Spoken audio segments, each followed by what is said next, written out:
ಕುಮಾರ್ ಯಡಿಯೂರಪ್ಪ ವಿರುದ್ಧ ವಾಗ್ದಾಳಿ ಮಾಡಿದ್ದಾರೆ. ಬರದ ವಿಚಾರದಲ್ಲಿ ಅವರು ಉತ್ತರ ಕೊಡಬೇಕು ಅಂತ ಆಗ್ರಹ ವ್ಯಕ್ತಪಡಿಸಿದ್ದಾರೆ. ನಿರ್ಮಲಾ ಸೀತಾರಾಮನ್ ಅವರ ಹೇಳಿಕೆ ವಿಚಾರಕ್ಕೆ ಸಂಬಂಧಪಟ್ಟಂತೆ ಉತ್ತರ ಕೊಡಬೇಕು, ಬರಗಾಲದ ವಿಚಾರವಾಗಿ ಅವರೇ ಉತ್ತರ ಕೊಡ್ತಾರೆ ಅಂತ ಯಡಿಯೂರಪ್ಪ ವಿರುದ್ಧ ಡಿಸಿಎಂ ಡಿಕೆಶಿ ವಾಗ್ದಾಳಿ ನಡೆಸಿದ್ದಾರೆ.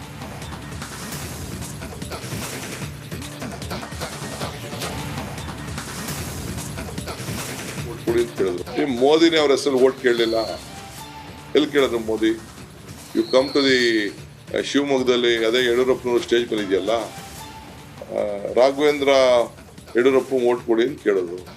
ಯಾರು ಕ್ಯಾಂಡಿಡೇಟ್ಗಳ ಹೆಸರು ಓಟ್ ಕೊಡಿ ಅಂತ ಕೇಳಿದ್ರು. ನನಗೆ ಓಟ್ ಕೊಡಿ ಅಂತ ಕೇಳಲಿಲ್ಲ Modi. Modi himself doesn't have confidence. ಅವರೇ ಕೇಳಿಲ್ಲ. ಎಲ್ಲಿ ಗಾಳಿ ಎಲ್ಲರೂ ಕಾಣ್ತಾ ಇದೆಯಾ ನಿಮ್ಗೆ? ಗಾಳಿ ಅಪ್ಪ, JDS ಎಲ್ಲಿದೆಯಾ ನೀನು? JDSಗೆ ಎಲ್ಲ ಮುಕ್ತಿ ಮಾಡಾಯ್ತು. JDS ನಮ್ಗೆ JDS ಇರ್ಲಿ ಅನ್ನೋದು ಆಸೆ ಇತ್ತು, ನನಗೆ ಈಗೂ ಆಸೆ ಇದೆ ಇರಬೇಕು ಅಂತ. ಮೋದಿನೇ ಅವ್ರ ಹೆಸರು ಓಟ್ ಕೇಳಲಿಲ್ಲ, ಎಲ್ಲಿ ಕೇಳಿದ್ರು Modi? You come to the Shivaram Hebbar ಪುತ್ರ ವಿವೇಕ್ ಹೆಬ್ಬಾರ್ ಕಾಂಗ್ರೆಸ್ ಸೇರ್ಪಡೆ ಆಗಿದ್ದಾರೆ. ಕಾರವಾರದಲ್ಲಿ ಶಿವರಾಮ್ ಹೆಬ್ಬಾರ್ ಏನ್ ಮಾಡ್ತಾರೆ ಅನ್ನೋ ಕುತೂಹಲ ಇತ್ತು. ಇದೀಗ ಅವರ ಪುತ್ರ ಕಾಂಗ್ರೆಸ್ ಸೇರ್ಪಡೆ ಆಗಿದ್ದಾರೆ. ಬನವಾಸಿ ಮುಂಡಗೋಡು ಬೆಂಬಲಿಗರ ಜೊತೆ ಸೇರ್ಪಡೆ ಆಗಿದ್ದಾರೆ. 2019ರಲ್ಲಿ ಕಾಂಗ್ರೆಸ್ ಬಿಟ್ಟು ಬಿಜೆಪಿಗೆ ಹೆಬ್ಬಾರ್ ಜೊತೆ ಹೆಬ್ಬಾರ್ ಪುತ್ರ ಕೂಡ ಬಂದಿದ್ರು. ರಾಜ್ಯಸಭಾ ಎಲೆಕ್ಷನ್ನಲ್ಲಿ ಹೆಬ್ಬಾರ್ ಅಂತರ ಕಾಯ್ದುಕೊಂಡಿದ್ದು, ಶಿವರಾಮ್ ಹೆಬ್ಬಾರ್ ಯಾವ ರೀತಿಯಲ್ಲಿ ಬಿಜೆಪಿಯಿಂದ ಅಂತರ ಕಾಯ್ದುಕೊಂಡ್ರು ಅನ್ನೋದನ್ನ ನಾವು ನೋಡಿದ್ವಿ. ಇದೀಗ ಅವರ ಪುತ್ರ ಮತ್ತೆ ವಾಪಸ್ ಕಾಂಗ್ರೆಸ್ ಪಾಳೆಯವನ್ನ ಸೇರ್ಪಡೆ ಆಗಿದ್ದಾರೆ.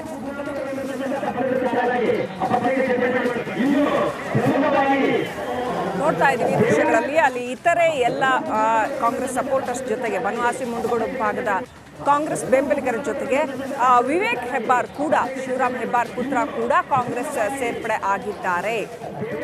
ಹೆಬ್ಬಾರ್ ಅವರು ಹಾಗಾದ್ರೆ ಈ ಚುನಾವಣೆಯಲ್ಲಿ ಬಿಜೆಪಿ ಪರವಾಗಿ ಕೆಲಸ ಮಾಡ್ತಾರಾ ಅಥವಾ ಕಾಂಗ್ರೆಸ್ ಪರವಾಗಿ ಕೆಲಸ ಮಾಡ್ತಾರಾ, ಏನ್ ಮಾಡ್ತಾರೆ ಅನ್ನೋಂಥದ್ದು ಈ ಕ್ಷಣಕ್ಕೂ ಕೂಡ ಕುತೂಹಲಕರವಾಗಿ ಉಳಿದಿದೆ. ಅವರ ಪುತ್ರ ಅಂತೂ ಕಾಂಗ್ರೆಸ್ ಪರವಾಗಿ ಕ್ಯಾಂಪೇನ್ ಮಾಡೋದಕ್ಕೆ ಹೊರಟಿದ್ದಾರೆ, ಕಾಂಗ್ರೆಸ್ ಸೇರ್ಪಡೆ ಆಗಿದ್ದಾರೆ.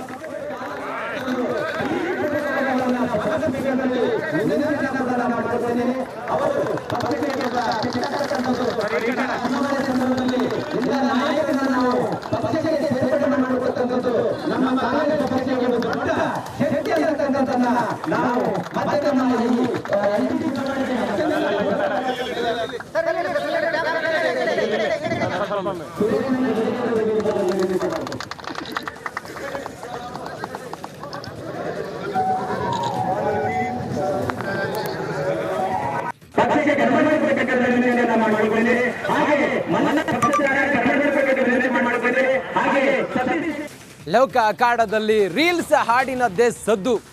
ವಿಜಯಾನಂದ ಕಾಶಪ್ಪನವರ ಮಾತನಾಡ್ತಾ ಹೇಳ್ತಾರೆ, ಏನಿಲ್ಲ